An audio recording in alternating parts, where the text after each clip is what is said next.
watch your head.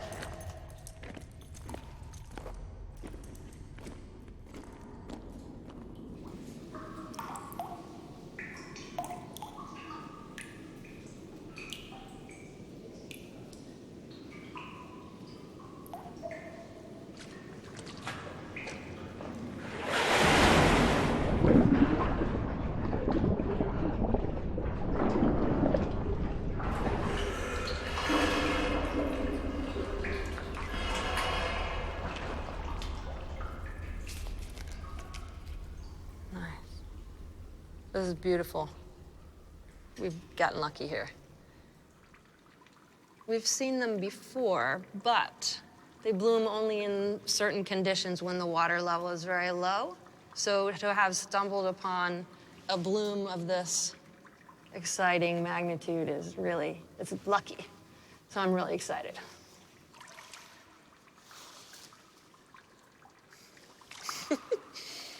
It's kind of surprisingly hard to catch. It's like you almost don't feel it. These strange squiggly slimes form on the walls. And these are really probably the most beautiful slime I've ever seen. We don't understand how they form. It's still a mystery. But we know they're made by life.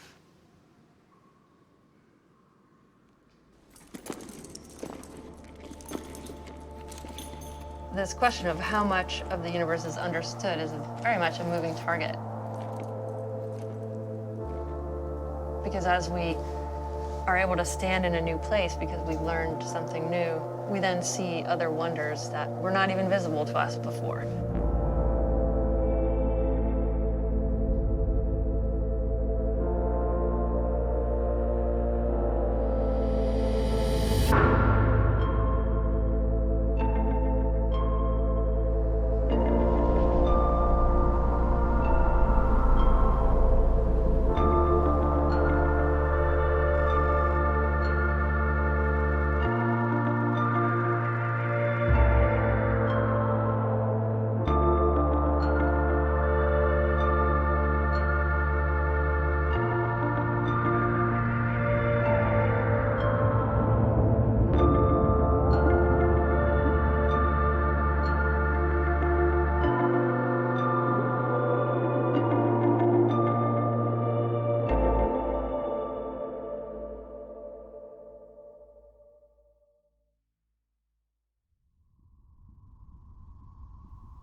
Wait. That says in. That's forbidden. Do I get points for pedestrians? How can this be the right way? Yeah. See, he's late for lunch. That's why he's impatient. He's late for lunch.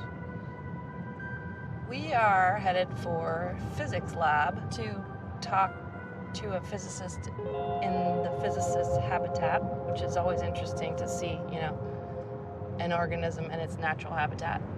So I'm a microbiologist, and I'm hoping that the physicist will be able to communicate what he does and why in terms that I can understand. I'd like to keep an open mind about this.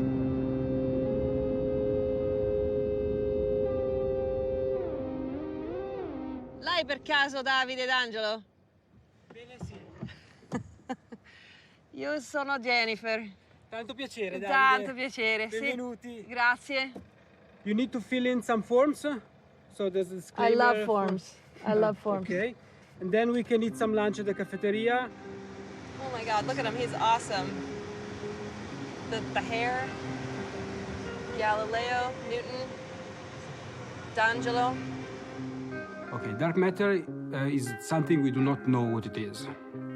We believe the dark matter is there, but we have never detected it. It's good, this cafeteria?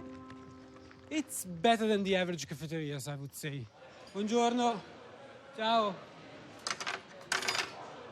So I'm sorry, but you won't like this lunch much. Non è vero, non è vero. What is dark matter? Okay, we don't know. That's great. That's why it's called dark. It's exactly. Do you know we have dark matter in microbiology too? Really? We stole the word. What do you use it for? Well, we have some evidence that there are something like 35 trillion microbial species. And we've met about 1 million. So the rest is dark matter. Okay. Yeah, we stole it. I admit it. Yeah, it's. I think it makes sense because what we call dark matter is some kind of new particle which we haven't discovered yet. Ciao Alessio. Salve. So the hypothesis is that dark matter is out there because it's consistent with all of our observations. Exactly. And so it might not be out there, but we think it is because of what we Until we observe. detect it, we cannot say we are sure. Aha. All observations point in that direction. This is very mysterious. This is very mysterious. Dark matter is one of the big unknown in particle physics. Of all the matter that should be out there, about 85% of this is invisible. These particles are moving through us, through our bodies while we're talking, and most of them just go without any interaction. So how are you going to find it? How are you going to detect it?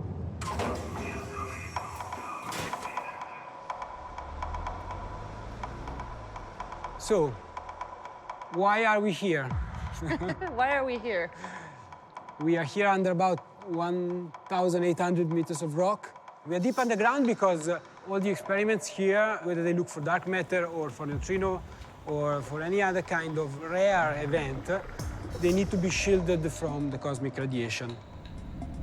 There are protons or heavier ions that hit the atmosphere. They create a shower of particles that hit us above ground. And the mountain is a filter for this. So if you go here, you have the so-called cosmic silence. Cosmic silence. Cosmic silence. We're here in the cosmic silence under the mountain. Yeah. I love that. So you can hear the cosmic rays here. I would love to see the new detector. Okay. It's not ready yet. Okay.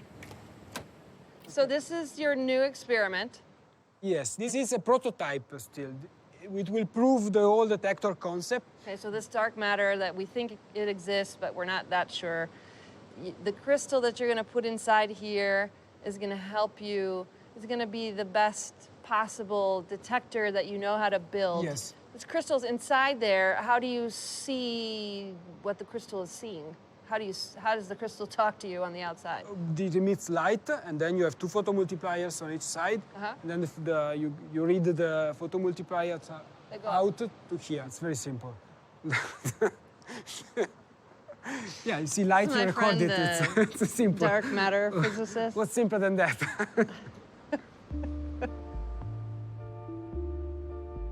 I keep having to loosen my helmet because my head is getting bigger by the minute. I have to say that I was starting from pretty much zero on dark matter. So this is what I understand about how it works. We are rotating within a sea of dark matter particles. There's a container. So we build a detector, whose core is a special, very carefully grown crystal. Sodium iodide crystal. When the crystal gets hit by this dark matter particle, you see a tiny flash of light. That light is going to be detected by these devices that are sticking into the edge of the container. And those devices then translate the light into an electronic pulse that goes to a computer that says, hey, dark matter particle, I'm here. So if you just had to, I know this is not what we do, but if you just had to guess, where is the dark matter?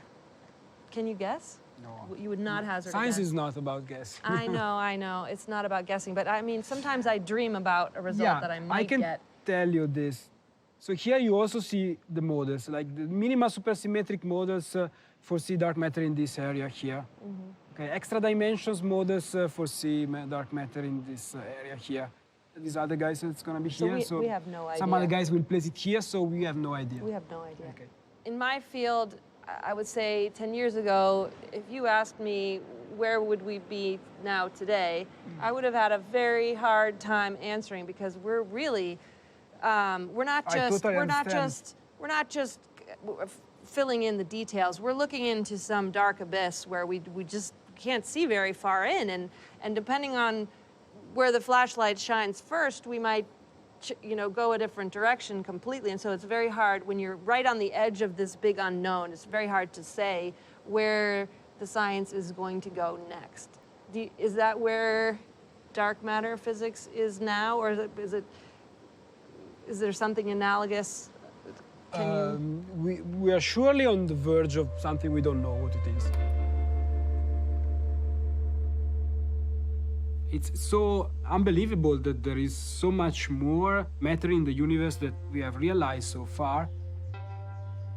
We don't know what it is. I mean, it's we need to find out if this is true, if there's really dark matter out there, if there is another explanation which we haven't thought about, because science is also this. Sometimes you spend several years looking for something, and then in the end it's not there, and you have to change in the way you were thinking at things. Okay, I'm going to the toilet. Do you want to shoot that too? Oh, look at that. You guys, this is incredible. These are stalactites. Do you see? It's a soda straw. It's a bucatino. This place wasn't here 20 years ago, so it cannot be. No, it can be. I think, yeah. I'd like to know what it's made out of. It could be salt. And then it can grow very fast. See all these stains? They're all light harvesting microbes, all of them. The red color is one kind, the dark color is another kind, the green one is another one. So you have flavors like neutrinos, flavors of microbes? We have flavors of microbes. How many do you have? We have 35 trillion flavors. Okay, that's more than the 3 flavors we have. Yeah. I guess. It's But like, yours are sterile or not? Ours are not sterile. No sterile. No, we don't know any sterile flavors yet. That would be. Oh, that's an interesting question. There's this problem in biology where we think all of the 30 trillion species have descended from a common ancestor. But, and that means it's easy for us to see them because we know what to look for. But if there were another ancestor, we wouldn't be able to see it because we don't know what to look for.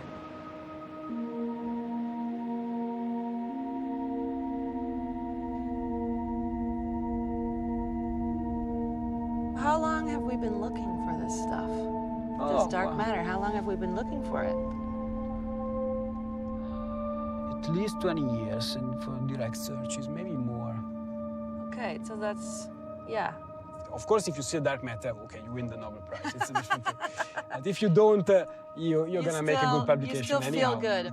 So what makes you different? What makes you willing to search after something that we don't even really know exists? It must be there. Come on. It's not a way. Where do you get that, though? Science is a journey. It should take you somewhere where you have not been before.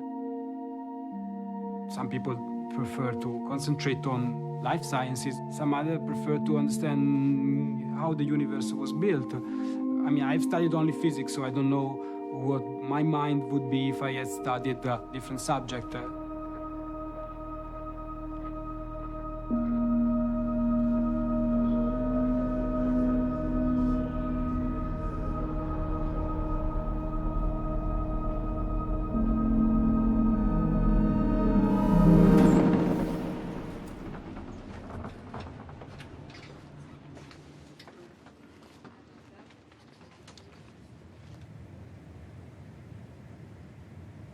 observe. Those 2 days in Gran Sasso weren't enough to get used to this. Where are we going now? You mean today? I don't have the faintest idea. I want to be shocked.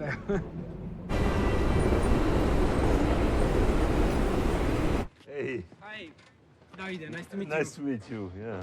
So you're Davide, yeah. Yeah. You know I'm a psychologist. Yeah, I know, but I don't know what you study, so I really have no idea. So I can imagine something like the Ghostbusters scene where you show me cards and I have to guess which one.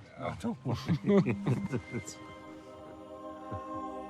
My main research interest is consciousness. How and why the biological activity of the brain produces conscious experience. So, Professor. Let's see. No, I'm not going to psychoanalyze you at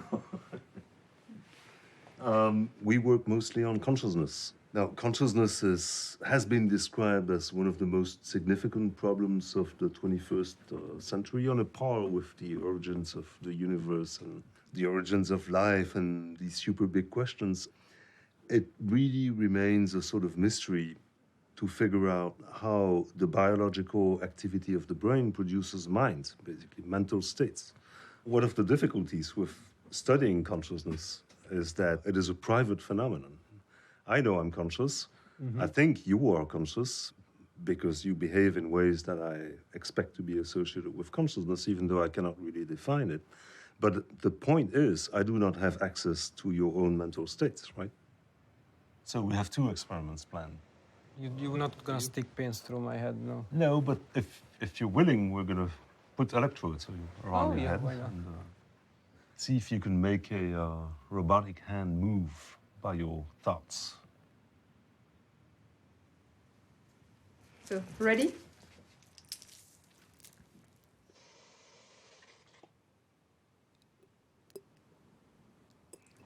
Oh, I always thought I would have donated my brain to science. What we're trying to do here is you're learning what thoughts to imagine so that the hand will move, what the distinction is between thinking that and thinking something else where it doesn't move, and so on and so forth. The argument, the crucial argument, is that this is not built in. During your development, you have to learn, your brain has to learn how to interact with your body. Agency is part of what it means to be conscious. Each 3 seconds, you will see a red arrow pointing to the right appearing on the screen. And when you see this red arrow, you have to imagine a movement. Given that this is a right robotic hand, it's better if you imagine a movement of the right hand.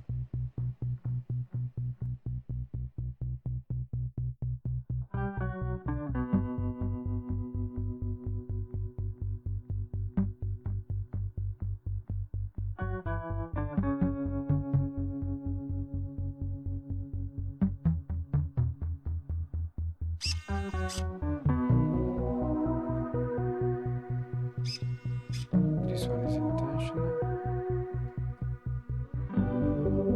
This one is intentional. This one not.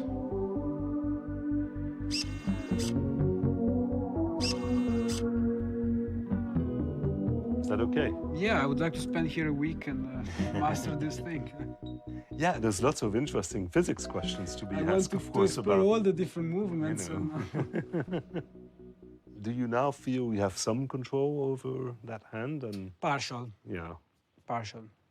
so that's about sense of agency, really. Like But there's also if I can really focus in the sense of excluding any noise, yeah.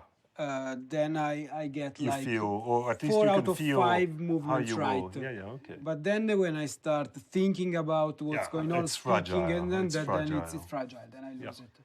But so the idea is that it gets less and less fragile, or more and more robust. That's true. Even in these as- few minutes, as- I think at as the expertise goes on, basically, until the point where you don't have to do anything special. Basically, your all this effortful thinking that you're doing just goes away, and you just will the finger to move, and it moves. And that's what happens. That is what happens with natural bodies, with our own bodies. It's important in this context to remember that consciousness is not one thing, right? It's different kinds of mechanisms which together characterize the adult human mind, which we know is a conscious mind. If you're an empirically oriented scientist like I am, you want to do experiments. And so the challenge is to figure out how we can explore our mental states from a scientific perspective. All that happens in our mental life, it all comes from the biological activity of the brain. And the brain is this incredibly complex organ composed of about 88 billion neurons. Each neuron has a connection with about 10,000 other neurons. How do you design experiments that will help us understand this relationship between the mind and the body? You're trying to solve this problem, like how do I design the algorithm or, the loop? It's creative, yes. And yeah, it's really creative. But, I wake up at night thinking about it. Yeah, and there's almost nothing else. And you that can I go think- to sleep if you have a Yeah, bug. exactly. So you're a nerd too. Whatever. Oh, it's 100% nerd. I think this laboratory is doing really interesting things. I mean, it's going to very basic questions about what actually is the definition of consciousness, of self-awareness. I never knew that there was somebody tackling these questions from with a real experimental point of view. So this is far more experimental than I expected. I say, okay, these guys are psychologists, they're gonna talk all the time and that will be it. That's not the case. I mean, they have hardware, they perform measurements, they discuss data, so it's... I think we're on the same page with Axel, I mean, really. So that matter has mass. Dark matter must have mass, yes, must be massive. But so mass you can detect, right? Yes. That's how we know there is. Yeah, that's why we know it's there. But so because where is it? It's going through us. This is the hypothesis. Okay. So So this place is full of dark matter. yeah, it's like neutrinos in a way. Cheers. Cheers. We're the only ones drinking. You guys.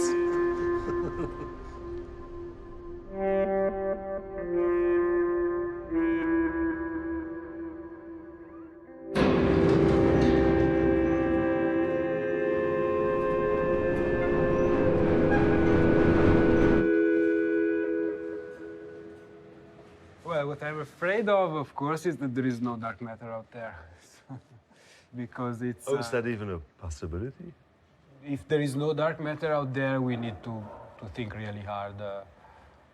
What's the other explanation? But And your career is over. no, I mean it's never over. No, it's never over. You turn Of something course, down, that's and, the thing, and right? it's even fun That's the when thing, it that's the violates thing. expectations. I mean, Well, that is what makes science really exciting, right? I mean, whatever happens, and there's always something to think about or theorize about or understand. So if there's no dark matter, indeed, that's what it is. Well, I'm not worried that there's no consciousness, right? So that's the problem I don't have, yeah. right? I know there is consciousness.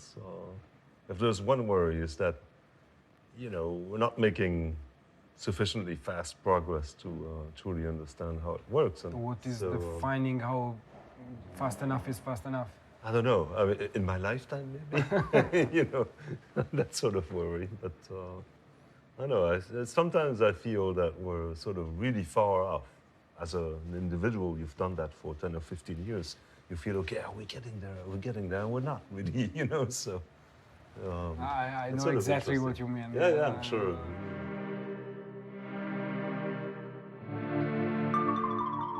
Of course, everybody's dream is to make, as a scientist, is to make a big discovery, and to truly advance the field. I don't think it's going to be me, but there's something exciting about, as an individual, feeling connected to these really big issues. This is what we want to do. We want to try to solve the hardest problems. Why would we be here if not to do that?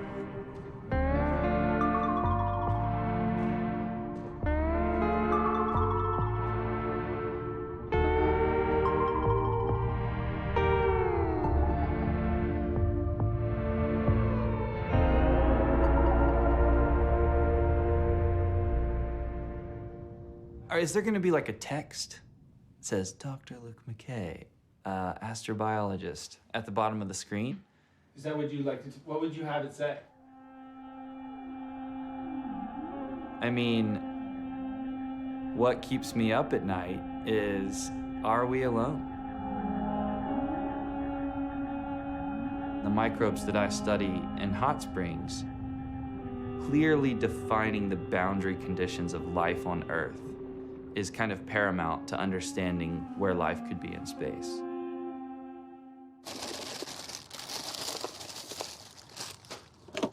You know the term shotgun? No?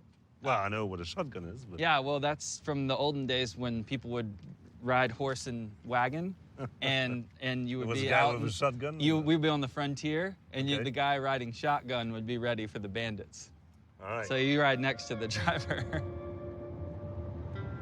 This is how you would get to Burning Man. I'm told. I've never been. I know you're too old. Now I'm too old.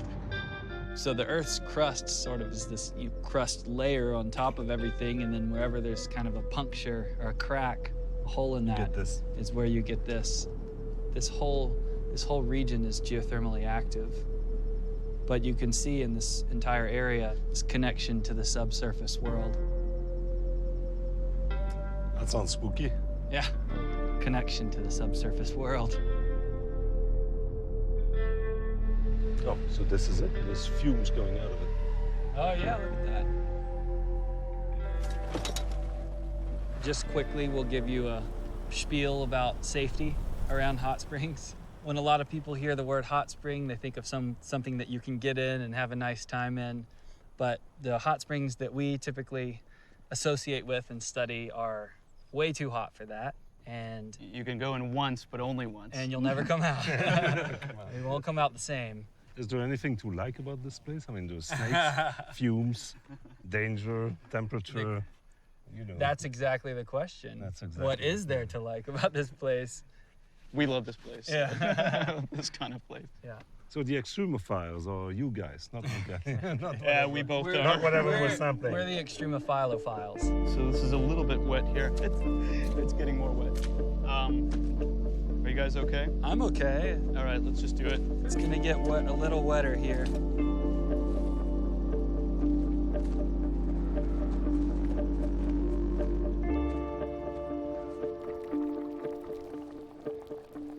And just turn that on, and then I'll drop the end of it in and let me know what that says. I'm interested in what the microbial community is here. So the first thing I want to do is figure out what's the temperature range and what's the pH. It's hot enough. Hot enough. Great. Okay. Now that should slowly climb, but you let me know when it pretty quickly. maxes out. So the temperature is 72.2 Celsius. We can start collecting.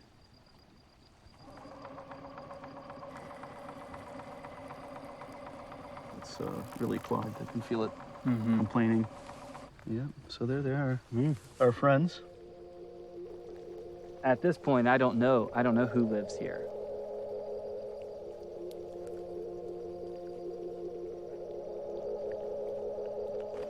These are sediment samples taken from the edge of this hot spring, and we'll take these back on dry ice to the lab, and we'll perform what we call a DNA extraction to see what sort of novel, unknown microorganisms might live in this environment.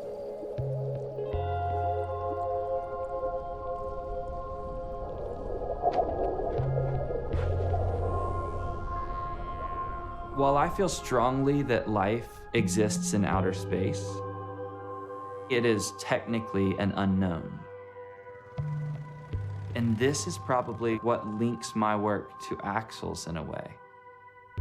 What would it be? What would their equivalent of a brain be?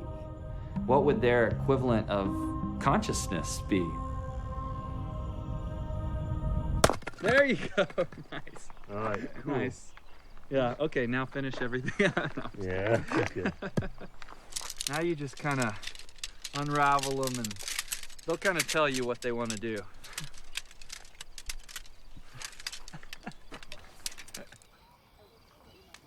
Do you think the universe is knowable? I don't know. That's a question for a physicist, I guess. But, Yeah. Dark matter is a great example. Yeah. You know, this very concept that, you know, does not interact with light. We have Right. no way of perceiving it. That feels really weird to me. You know, that is, I don't know, matter around here maybe that Yeah. we have no way of perceiving. And in a way, we sort of forget that we're always limited by our own senses, right? I mean,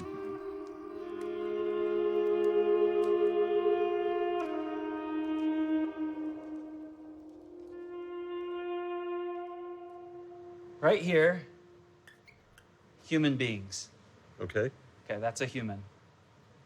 So if you had to guess where on this tree of life would be a palm tree, where would you point? Well, over here. Yeah. Right here. No, right there, a palm tree. Yeah. Why? Why would it be there? Well, if you had to get, because I didn't draw every branch of the tree of life, okay, right? okay, yeah. So there's more than however, what is this, 50 branches? There's more than that many organisms on Earth, right? So I'm drawing these major groups, okay? So if you had to guess where a fungus would be. Well, here. Now you know. Yeast would be Okay, here okay. or maybe back here. Insects, flowers. When we think of the diversity of life, we don't think anywhere No, close to the okay. total diversity of life. This is a Point well domain. taken, yep. This is a domain called eukarya, Okay. and that's our domain, eukaryotes. And then this is archaea, actually, which is what I'm very interested in. Okay. And this is bacteria. Well, and you know what? So- You sort of just drew a brain. I can't believe it. We're back to brains, you know? No, can you show me where the hippocampus is? Oh, it will be here. You know, it will be here in the middle. Yeah. But the point is amazing. Yeah. You know, Yeah. the point you're making about diversity and how we think about it. Yeah, exactly. And all this unknown bit, you know, that Yeah. nobody sees, in Yeah. fact, right? And the point that I want to make is that even microbiologists know very little about bacteria and archaea. Historically, our knowledge of microbiology is based on this sliver of the total diversity of life. Right. And it wasn't until DNA sequencing that we started to discover all of this enormous majority of Unknown life bit. that's unknown. Let me get this started, and then I'm going to let you do the fun part. Why don't you put 2 scoops in? Come here. There's a very dark, tiny bit that I'm interested in. You know? We're going to shake it. Okay. And those beads are going to shear the cells, and that's going to spill the DNA. Ooh. And we put them inside here. It's a centrifuge, so it Yeah. spins things very quickly. But it's an ultra centrifuge, so it spins things really, Really fast. really fast. You want to be really sober when you're looking at this. Start to feel a It's little like wobbly. fireworks. Yeah, no, no, but I mean, it's so colorful and so literally full of life. Each of these brightly fluorescing squiggles is a different type of bacteria, or maybe the same. Then if we change it to green, now we're looking at the archaea again, and you see Many this is more. in the same hot spring, the same sediments from the banks of a hot spring. And this is many more archaea in that same hot spring. Yeah, it's a whole universe in a single drop. right? Exactly. And it looks strangely similar to the universe. Well, you know, I mean, I wasn't going to say that, but stop with the analogies. But, Yeah, exactly. Yes, it is. It does. It's really cool to have that perspective of peering down so closely and focusing on microbial life. At the same time, you have this visual connection to outer space.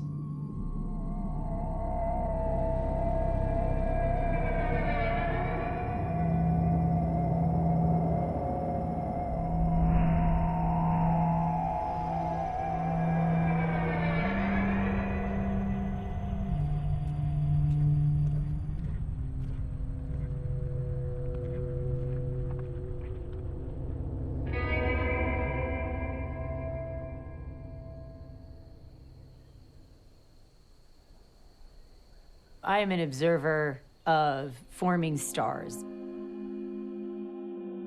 I'll be looking at clouds of gas, trying to understand these mysteries of planet formation. This is the origin question of how we got here. Hey, I'm Luke McKay. I'm Rachel Good to Smith. meet you. I don't even know what you look like. I didn't know who you were. Yeah, well, here I am. Hey, look at that. Some Hey. real cows they brought in. Real cow. They Some might be Hollywood robots. cows. You never know. I don't or believe holograms. it. I don't believe it. Who manages their cows that way? I love going to the summit. It's one of my favorite places on Earth. And scientists all over the world want to get time on these telescopes. It's one of the best observing locations in the world. The altitude can affect people in different ways that aren't always predictable. How high is the summit? It's almost 14,000 feet. You sure this isn't like a motor smell? Or gas No, pedal smell? I think it's just dust. We're really ascending now. Yeah. Whoa, look how high we are. Oh my God. We're like above everything. We're above everything. I feel like a little kid on Christmas. Good. I feel like myself on Christmas because I really love What's the altitude, but okay. The happiness is the lack of oxygen. Whoa. You don't appreciate how big they are until you get here. Oh my God. So cool. Near spec, yay! Oh, it's our instrument. Come on, let's get a photo. This is so cool. So the primary mirror is what we're looking at right now. Okay. And you can see our individual segments. There are 36 segments, Right. hexagonal in shape. It makes up that 10-meter surface. The point of the mirrors is to capture and concentrate the light. Yes. When it comes in, bam. And then the mirror Sends it to send a it single to an point. instrument. Okay, I got it. So this is a tool, this giant mirror with its 36 segments on this high location on the planet to explore towards the center of the galaxy, essentially. That's the coolest sentence I've ever heard, I think. We're gonna point this at the galactic center on Sunday. Yeah, we're gonna get light from This this is awesome. center of the galaxy. Yeah. We're gonna be looking at some forming stars. This is like a spaceship in a way, but instead of bringing us to space, it brings space to us.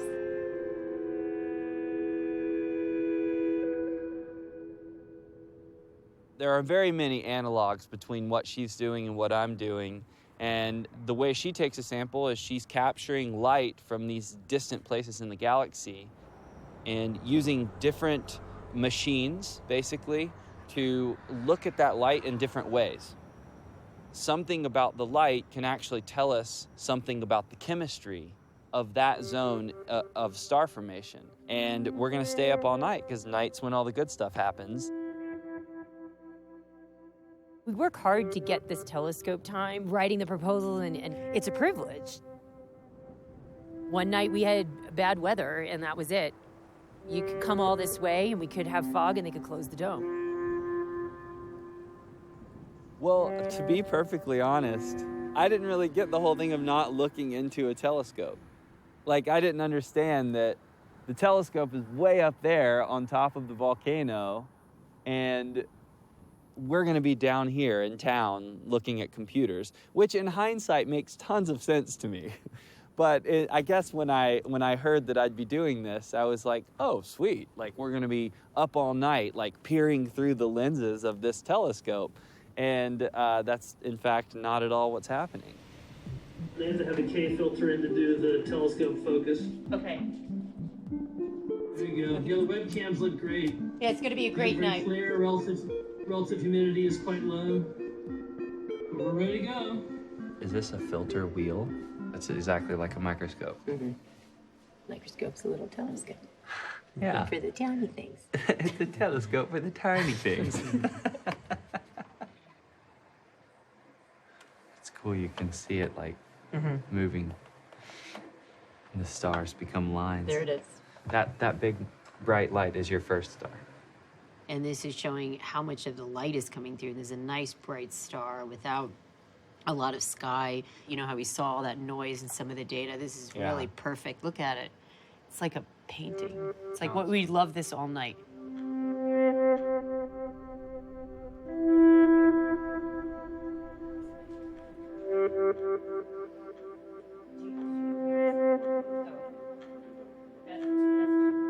So we've been here for 7, maybe 8 hours, wandering through the Milky Way with the Keck telescope. Rachel's signature of choice is carbon monoxide. And that can tell you a lot. That molecule can tell you a lot about star formation. And this is clearly where my understanding breaks down. Cue Rachel. The cloud of gas around a forming star is made up of lots of molecules, one of which is carbon monoxide.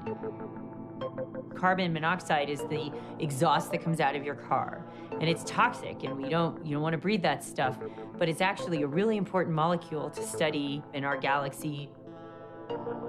Carbon is a key element to understanding how planets form and understanding how molecules we need for life are formed. We don't have that full picture well understood.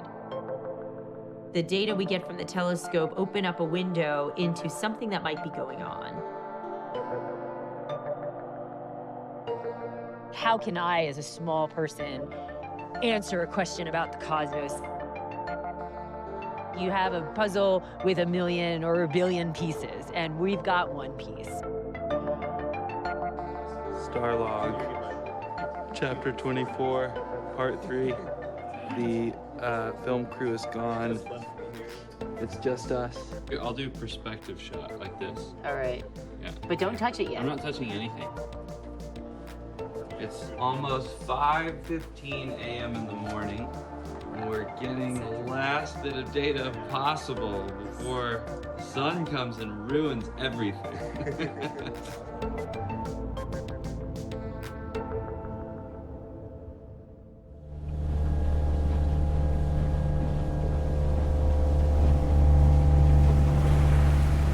So have you ever seen flowing lava before? No. Oh my God! Oh my God! Oh my God! This is so cool. Oh my God. Oh my God. You know, it's like the same thing. It's like we can't go to space, but we can use telescopes and we can come here. Yeah. And it feels It's like bringing space to us. It's bringing space to us. And Yeah. this process makes me feel the same way it felt like on Mauna Kea in Keck. Yeah. In a way, it's like we're looking at origins in space, and this is an origin of our planet.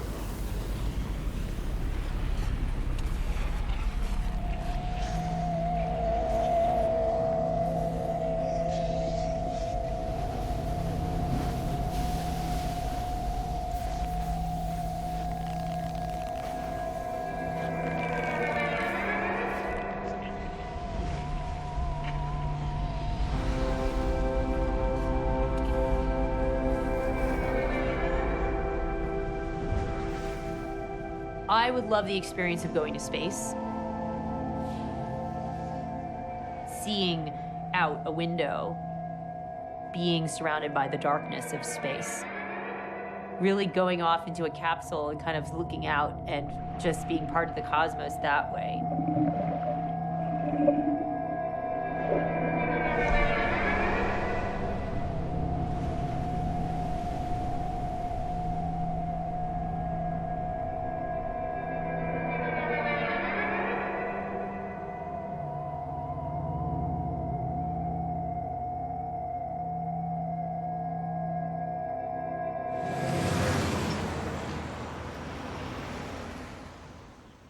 You want some water? You want some water? Get me some water.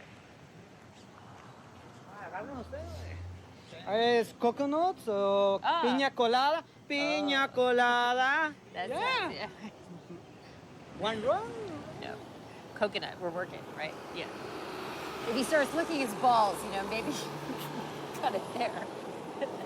Hi, sweetie. Are you a girl? You may be a girl. Oh. From what I understand, we're going to a methane seep, and it's cold down there. And that's all I know. I don't know how deep it is. I was curious, and I don't know exactly what they're studying. But I imagine it's some kind of cool community of creatures.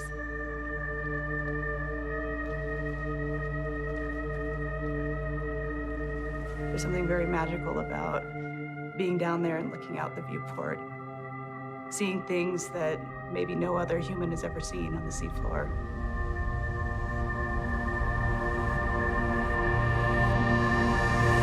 Rachel, nice to meet you. Nice to meet you. How was your trip?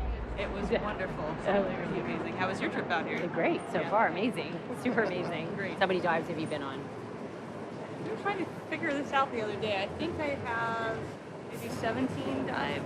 It's kind of cool when you're diving tomorrow. You know, you just watch during the descent, and you'll see all these crazy animals. Can you get pictures of those as you go down? I gotta know how.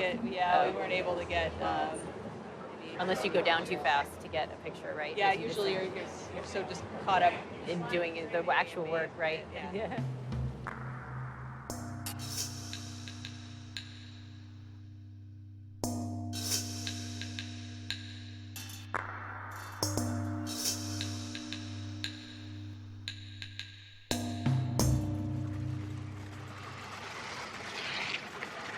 We could go into the juice bag business. They remind me of juice boxes. But no, you wouldn't want to drink this juice. Well, you know, if you're a microbe. Unless you're a microbe. That's good for now. We're going to leave a little corner open so we can add the chemicals. Okay. Science made delicious. These are all archaea? They're not all archaea, so it's both archaea and bacteria. So we're interested in the organisms that eat methane that are living in the rocks.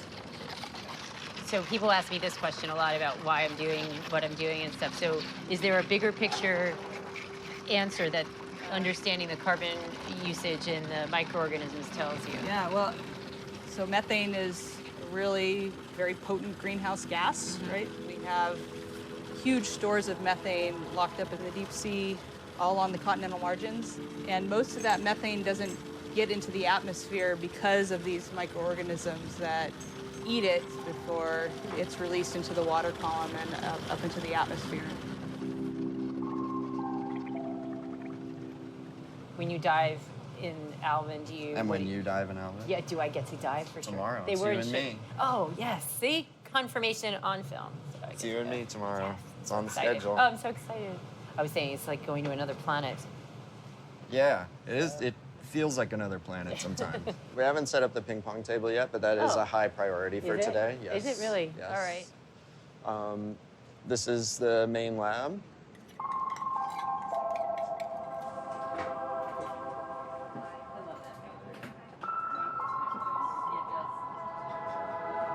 When you're down there, Victoria, did you ever just feel it's something like this void? Or not so no, much? I feel totally at home. Yeah, There. I would stay down there. Like, what would you say is the most amazing thing about diving down? It's one of the largest habitats, if you want to call it, or environments on our planet, and we've barely begun to scratch the surface. You know, you said like it's this empty, barren plain, but when we see that, we both see an amazing diversity. They're tiny, and they live in the mud, and you can't see them, and most of them are unknown, right, and haven't been described, but they're there. It's one of the most diverse places on Earth.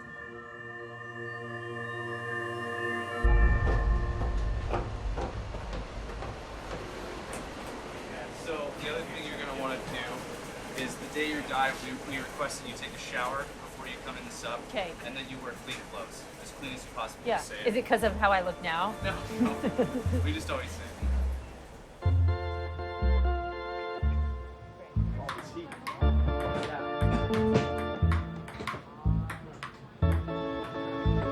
This is where we're going. This is everything on the basket. At the end, when we're running out of batteries, that's what really defines how long the dive is. Okay. As long as nothing else goes wrong. Right. Which it won't, because you said many times nothing will go wrong. Right. Yeah. I guarantee it. You guarantee, it's your personal guarantee. Right.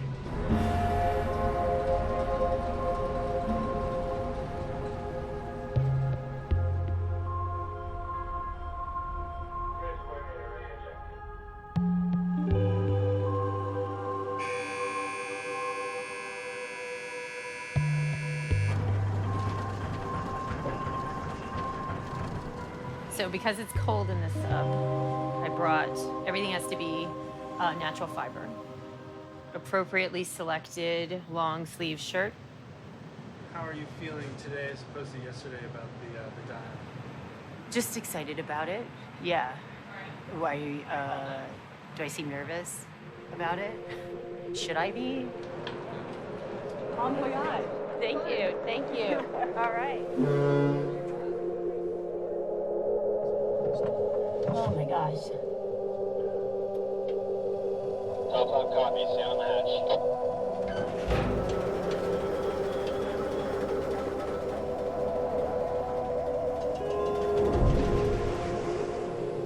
Okay, Alvin, top lab. Your launch altitude is 1,000 meters by type. You're clear to dive when the swimmers are clear. Copy, 1,000 meters by type, standing by for swimmers. Alvin, Avon, swimmers are clear. Copy, Avon, swimmers clear, Alvin diving.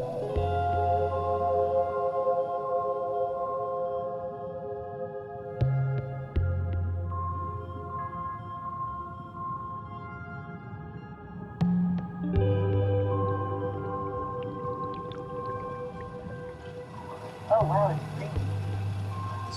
Yeah, it's really whoa. Is this the light? Or? No, we're in the middle of like a big blanket.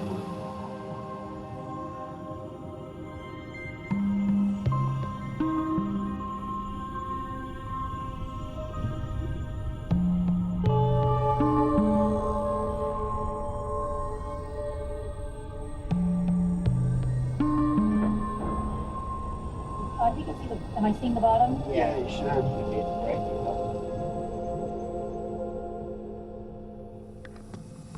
This is the coolest capsule. It is like being in space. And it feels more spacious the more time we spend in it. And we have enough peanut butter sandwiches to last at least another 30 minutes. The rate we're eating. Oh my, oh, look at these mussel beds. Wow, this is nice.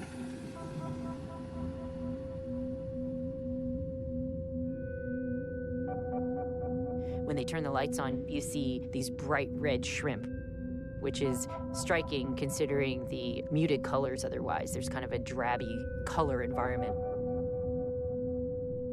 And everything just seems slower because you're at such high pressure. The connection between the seeps and global warming is really interesting, and I hadn't thought much about that until talking to Victoria and Eric about it. Methane is a greenhouse gas, much more powerful than carbon dioxide in terms of its potential to warm the planet. And it turns out these microorganisms that we study are using this gas to support their life and also support other animals that are found in that environment. You get to the methane seep, you see all these really cool creatures. You see the Yeti crabs eat the bacteria. The base of this food chain is the bacteria and the methane. Even though they're very small in size and we can't see them with our naked eyes, these microorganisms that we study are basically the methane gatekeepers.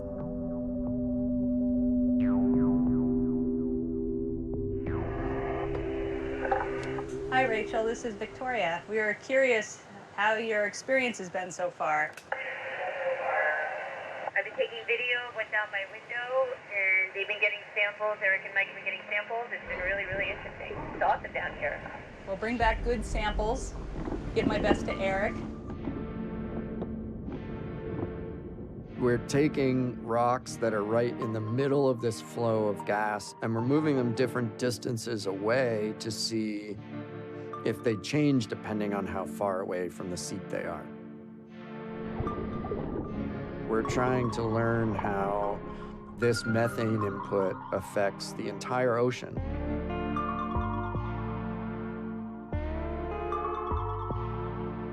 When you move past the methane seep, the amount of life kind of vanishes pretty quickly. You end up being in this void relatively fast. I really like looking out and seeing nothing.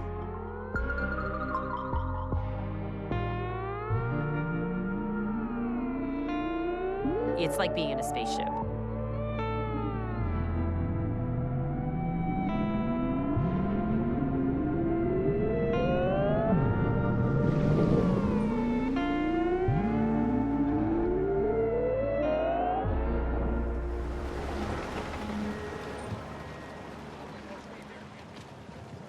Welcome back.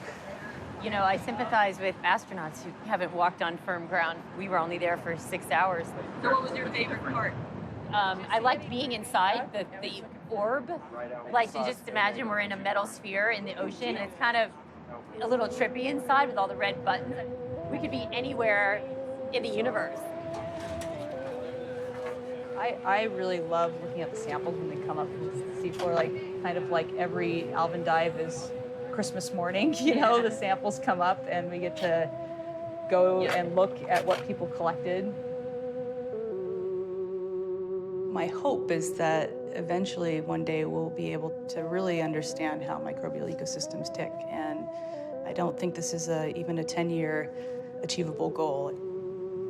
It's been almost like this long-term obsession. The projects that I work on are a multi-year investment. Maybe many people who aren't in the sciences, a lot of times you just see a finished product of a nice publication, and we rarely write in the publication, we spent 3 years doing all of these other things before this finally worked.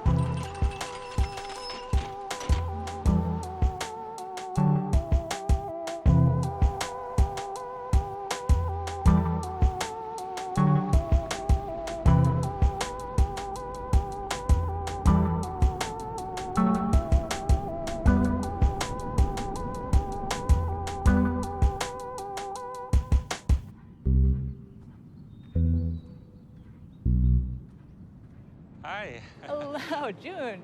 Victoria, welcome. Very nice welcome to meet Boulder. you. Yeah, very Thank nice you. meeting you. Yes. So you are in California? You're based in California? Yeah, I'm at Caltech. Caltech. In Pasadena. Yes. Oh, I didn't know. Yes. You didn't tell me. You're from Caltech. Yes. As we know, time and space is fundamentally connected. We are really exploring the frontiers of quantum physics and quantum technology.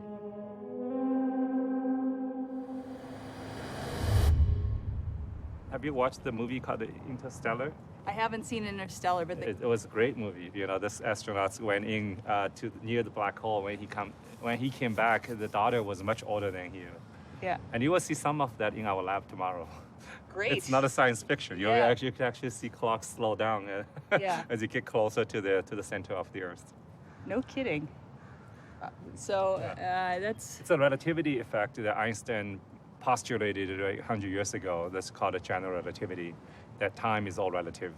And when you have heavy mass, it's going to warp the space-time around you, and the time is going to be different. And we can test that. If you raise your watch by a couple centimeters, the time speeds up.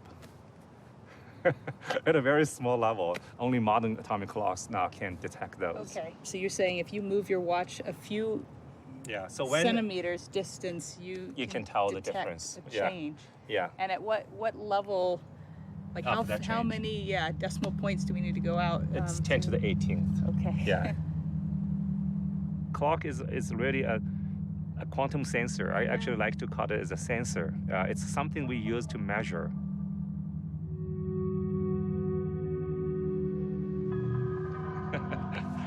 Well, thanks everybody for showing up. I would like to introduce you to Victoria. She's a professor at Caltech. The thing that impressed me most is she dived down 5,000 meters into the bottom of the ocean and studied ecosystems. I'm part of the Geological and Planetary Science Division at Caltech. But today, I think we want to give her a treat.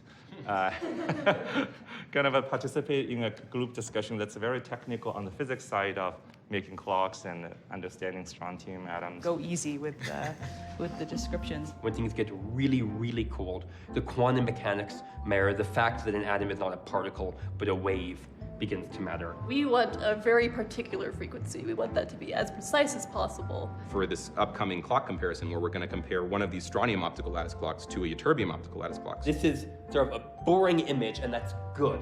We want these images to be as boring as possible. So hundreds of terahertz as opposed to tens of gigahertz frequency. Just make sure I understand. So you have your ground state, and then you shine light at a certain frequency, and then you look at it again. Yes. And then you're seeing how many of those atoms then are at the excited state and what's their spatial distribution. Yeah. Isn't that amazing? Isn't that amazing? Like, I should totally understand the clock measurements. Yeah, well, Please welcome to our lab. It will be very different from the ocean field. yeah. So it will look a bit random with lots of entropies, but believe me, all the cables there's a purpose for all these cables. Maybe I'll take you right into this particular system right here. If you look just to the right side of this lens into the vacuum chamber, do you see a little ball of blue light? These are like 10 million atoms of strontium fluorescing under this light. And you can see it's a stationary, right? There's nothing else in there. It's vacuum chamber and the light.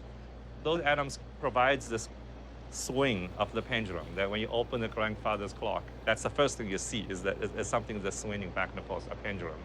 That's your pendulum right there, that blue ball, which is oscillating at about 1 million billion cycles per second.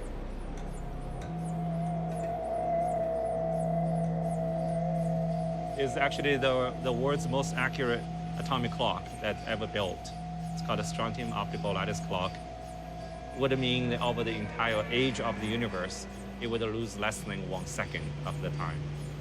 The fact that we have this open right now, we are filming it, the clock won't work very well right now because we are all here. We are warm bodies. We have a lot of temperature gradient. It's probably changing these mirrors by just such a small, tiny amount that can cause a little bit of a misalignment. The fact that they can control atoms under super cooled conditions, but we're looking at it like it's just hanging like a magic ball of light. It's wild.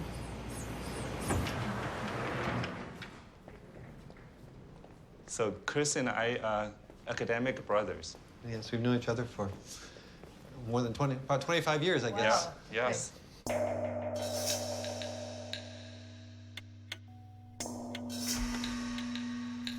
So this laboratory has one of our optical atomic clocks in it. Atomic clocks play actually a very important role even in driving your car in the sense that the whole GPS constellation is full of atomic clocks. How many people hit your NIST data server to synchronize their clock? So we get something like 20 billion hits a day. 20 billion. 20 billion. Which is, I mean, Google, I think, gets something like 7 billion hits. Now, granted, Google's requests are a little bit more complicated than, what time is it? Computers all around the world are constantly hitting NIST, asking for what time it is. So what we have here is the calcium thermal beam clock. By far the best part is when the light is hitting the atoms and the atoms are telling you stuff. Communicating. This process just, it really is infectious. Yeah. You can tell Chris is very passionate. He's talking about atoms, humanizing them. He's talking about he and she is communicating back. You know, once you get into this very intimate game of getting information out, you do feel like you're talking to something almost like intelligent, but it's just something you can't help because you get such an intimate working relationship with them. I mean, some people say, well, what do you need another digit on your atomic clock for? I get asked that question all the time. And the answer is that time, sort of paradoxically, is a quantity that we don't understand philosophically very well at all. I mean, no one really, I think, has a great sense of what time really is. But we can measure it 5, 6, 7 orders of magnitude better than any other physical quantity. Yes. We have not really seen any fundamental limits to clock. What you can do yet. Yeah, right, exactly. You can't just say, oh, we'll never get better than that. We haven't really seen that.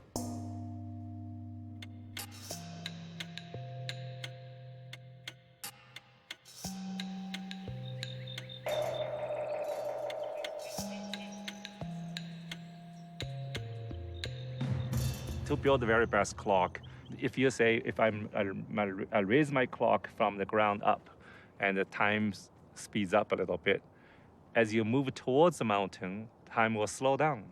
So just like going to the center of the Earth. So you're moving towards a bigger mass. Exactly. Yeah. It's the big mass that matters. Could you, by following how much time slows back out the mass, that yes. Say you place clock around your Yellowstone National Park and see whether there will be a danger where there's too much mass to start to amassing underneath and eventually it's going to erupt. It would be great to have that warning. And the clock will tell you that.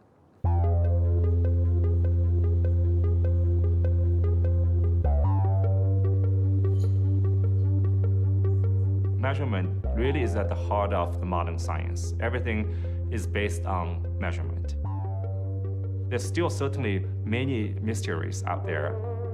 Science has always gone this way. You use what you have understood, you build a better instrumentation, and you go out there, you measure, you'll find things which is different from what you predict. You have heard the terms of dark matter, dark energy. There's something beyond, and we don't know yet what that is. There are explosions happening when the black holes merge. There's gravitational waves being emitted throughout the universe. Maybe we can even hear the echo of Big Bang coming back from the edge of the universe. As you build the clock to the 19th, 20th digits, what are we going to see?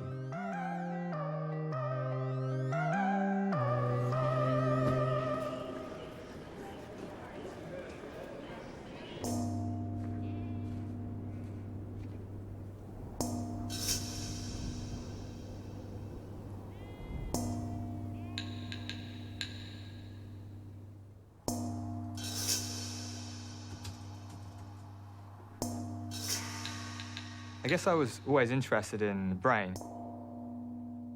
It still, at the end of the day, might prove to be this mystery that we can't understand.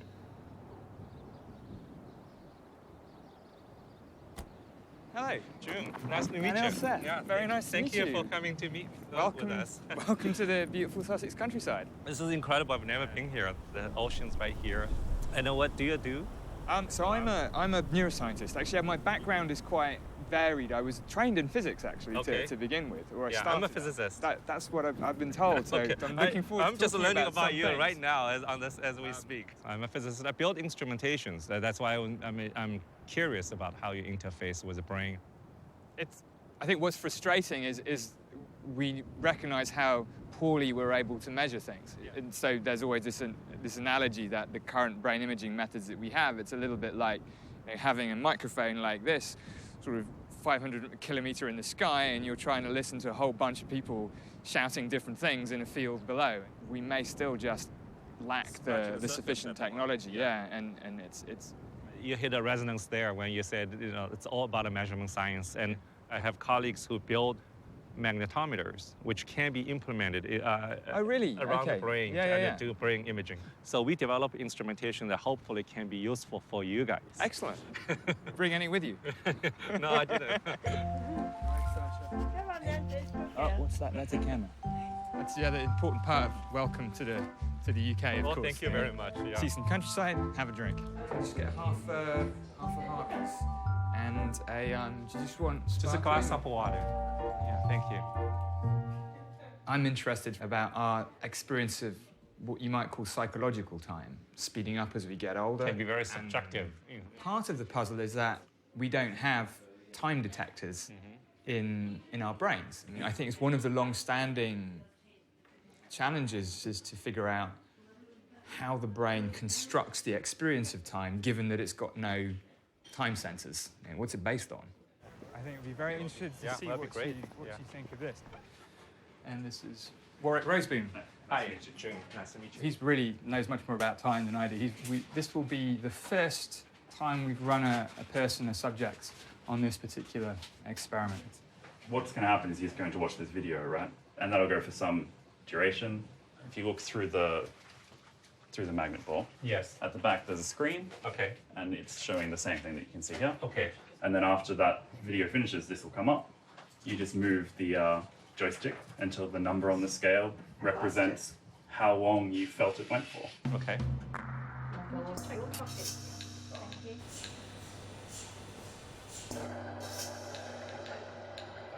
We are going to be recording what his brain is doing. And the reason we're doing this is it's obviously nice to be able to see inside somebody's brain, but we are trying to see how well our model of time perception matches to what Yun's brain is doing. Quite loud. Is that okay if we start the experiment now, Jun? Are you ready? Yep, I'm ready. Okay. So now we're waiting for the first video to come up. Pretty stable scene, there's not much going on. This is one of our office spaces in the other building. It's just lots of people thinking very hard, not much actual visual stuff happening. Good, you can see he's making a response. Let's see how long he thought that was.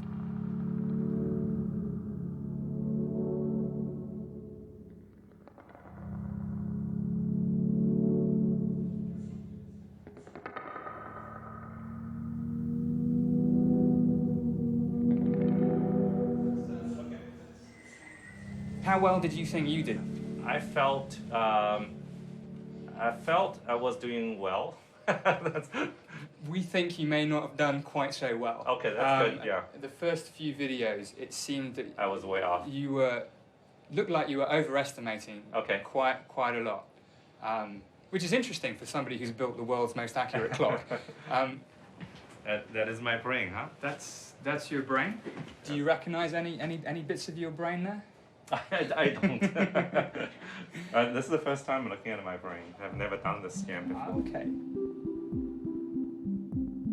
We don't have time sensors in the brain. Time has to be a construction. One idea is that our experience of time comes about through how things change in our visual perception. There's lots of change and maybe our durations will seem longer. If nothing changes, our experience of time will be really impoverished. So we're trying to close the loop really and come up with a unified explanation of human time perception. But it goes deeper than that. If you want to understand the relationship between brains and consciousness, in my lab we've got mathematicians and physicists and virtual reality engineers. Oh, now looks very strange. For a second, the student turned into animals. I've never seen things like that before. One of the things that I've really tried to cultivate is a very interdisciplinary approach to get at this problem, this basic problem of how consciousness happens.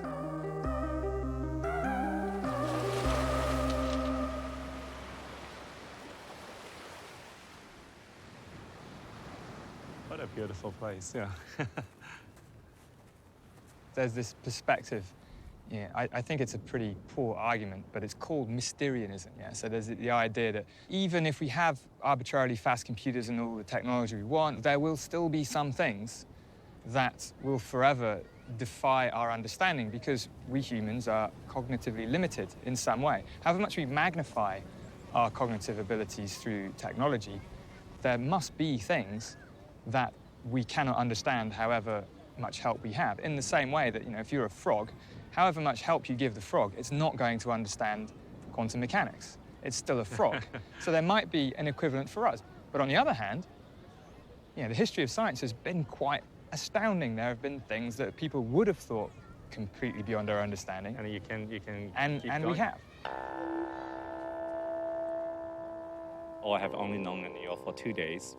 I feel he's a true scientist. And it's really appealing to me that, we can speak coming from very different scientific disciplines and yet speak common language. It's been a real pleasure to spend time with Yun. He's such a nice man in addition to being a brilliant scientist. And you never know where these conversations go. Step by step, we can ask deeper questions. So we know we are making progress. But how long it's going to get there, if you ask me that question, I couldn't really make that prediction because discovery itself is a very uncertain process. And it's actually exciting that there remains to be very many mysteries out there that are waiting for us to discover. The history of science is full of examples where an understanding has been developed for something that seemed previously entirely mysterious. And the reason it can do that is because it's a cumulative enterprise. You don't start from scratch every time in science. You're building on a whole tradition, not only of knowledge, but also of methods and techniques.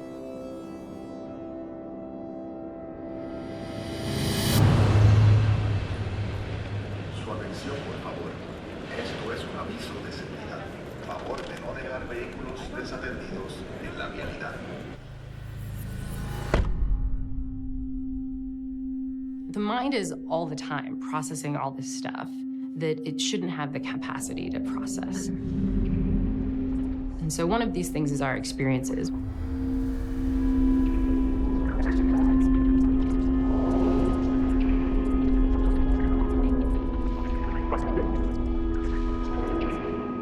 How do we make sense of an event? Like, your folks are watching this movie, and at the end of this movie, someone might be like, hey, how was The Most Unknown? How was that film?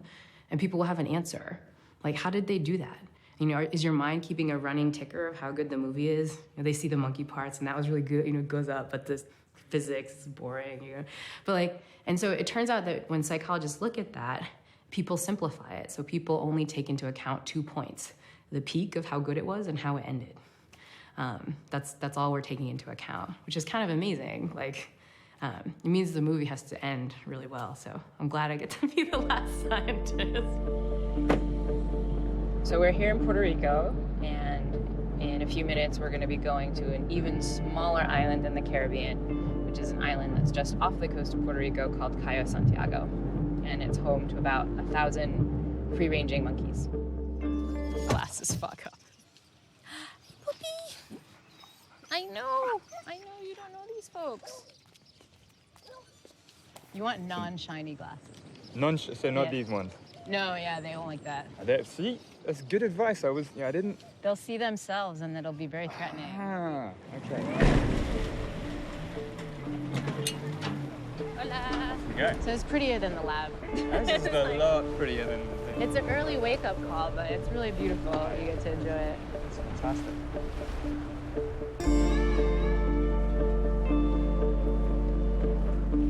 First question. So, what is the main motivation for your research out here? So I am a psychologist, a cognitive psychologist by training, which means I'm kind of interested in how humans think. But I find it's really hard to test humans by testing humans. Like, we have culture, we have teaching. Like, to kind of get down to human cognition without all the extra stuff is hard. And the beauty of the monkeys, as you'll see, is like they're just being monkeys.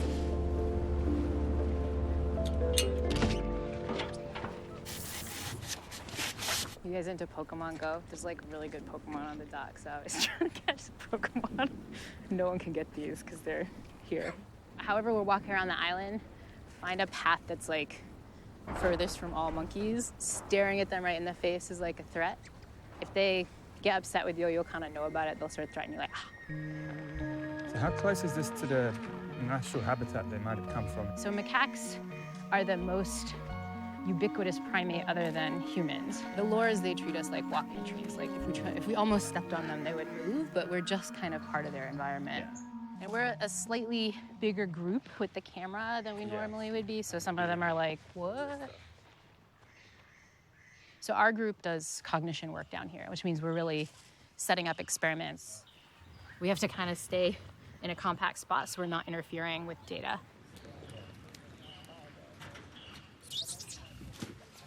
So we're gonna also get a little poolside show. So those are a bunch of kid monkeys. Who's gonna go for it? Psych yourself up. But it's like, it's so high, right?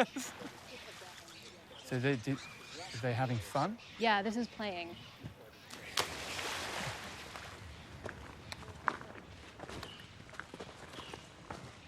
Maybe, do you think the female on the rock? I was looking at her, Yeah. So what we're gonna do is we're gonna show the monkeys a little show about what information Casey has about where an object is. And so this one she's gonna do is the boring one. So this is one that the monkeys shouldn't look for a very long time at all. So they see her watch it go into that box, and she reaches for it there. What we're looking for is how long they watch that. And you can see Shireen's behind her, and she's filming how long they watch it. Mm-hmm. The expectation is the monkey should lose interest more quickly. Is this something that works in controlled conditions that monkeys can do, or? I think it would work under controlled conditions, but you don't often in captivity have big enough sample sizes to do it. Mm-hmm. So now the monkey is going to have a different belief than Casey. And so they see Casey watch it go into one spot, but then when Casey is not paying attention, the monkey can see it switch. Now, You can see this monkey doesn't seem to be finding a bone. He's looking for a long time because it's unexpected. We're interested in whether the monkeys can know that somebody has a different perspective than they do. We're expecting other minds to do these kind of jumps that our own minds do, and it's not clear they do the same thing. There's been this real question about whether another animal can think about what somebody else is thinking. Can they think about what somebody else sees? So if monkeys know what other individuals see, they should use that information in productive ways. And one productive way is in the context of deception. We gotta find a nail or like a stick. Most of monkey science happens with duct tape and foam board. So what are you making? We're gonna make a little platform for them to steal grapes off of. Oh, I see. We give them the opportunity to steal stuff from humans. The question is, do the monkeys steal more when folks aren't paying attention? This experiment is a first pass to see, can they use any of the social abilities they have to like deceive us? Are they sensitive to this simple thing of what we can see and what we can't see? Take one step towards them like this, and then now hold your platform horizontal like this and show him the grape, and then place the grape down onto the shish kebab it. Good. Now we're gonna put the platform on the, hey, wait, no, buddy, you gotta wait. Here, step back. Take your grape off. Yeah, he's very forceful. No, now you don't get to play because you're being mean. We could try again, but let's do it from slightly further back, so we'll do it even from here. All right, hey, monkey. Okay, turn around. All right, he's. So I have no idea what's going on. You can turn around and grab the grape. Yeah. And turn around. Anything happening? Still staring at the film crew a little bit. Now he's threatening the film crew again. I'm trying to like just stare off into the distance and pretend I'm not paying attention. What's fascinating here, I mean, we just tried this experiment and it didn't really quite work. Typically when we run these studies, it's just 2 people, 2 grapes, no one else is around. Quite large camera crew hanging around too. And it fits with our hypothesis, right? The hypothesis, if monkeys see people are paying attention, they just hold back. They don't steal from anyone. And there's a lot of people here paying attention.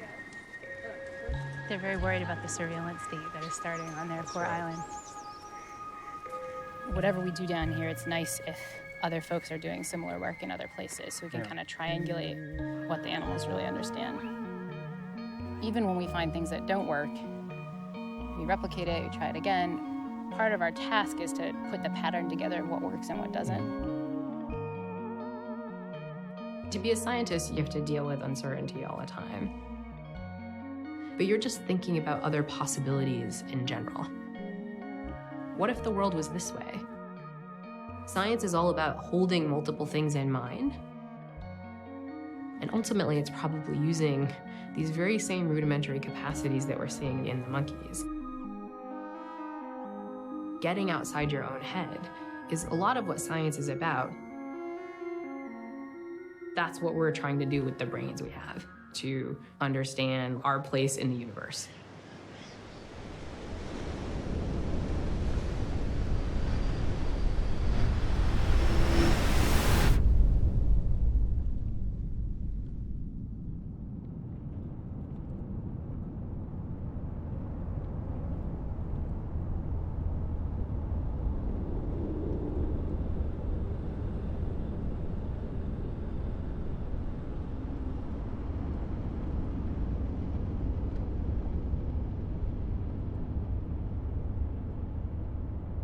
You might think, watching scientists, that we go through a lot of frustrating things to do our science. Like, why would we do it? Functionally, what scientists are doing is that we're trying to solve a really long mystery novel all the time. And we get to the end of the chapter and we think we've made progress, but then there's a new door and a new twist. For us, that's fun, that there's more to go. Are Are you Jen? I'm It's Jen. good to meet you. I'm gonna give you a hug. I feel like I know you already. I can't believe you made it here before I did. I was so excited about the caves, I couldn't help myself. So let's see. Suit. All right, I gotta figure out how this hat works. Is it like... So there's a little button there. Oh, yeah. I could give you a broken one. One thing I feel at a gut level is that humans get smarter the more different things they experience. We can't possibly imagine the things that we might learn that might be useful to us. We're slowly creeping towards understanding, but we're sort of toward the beginning.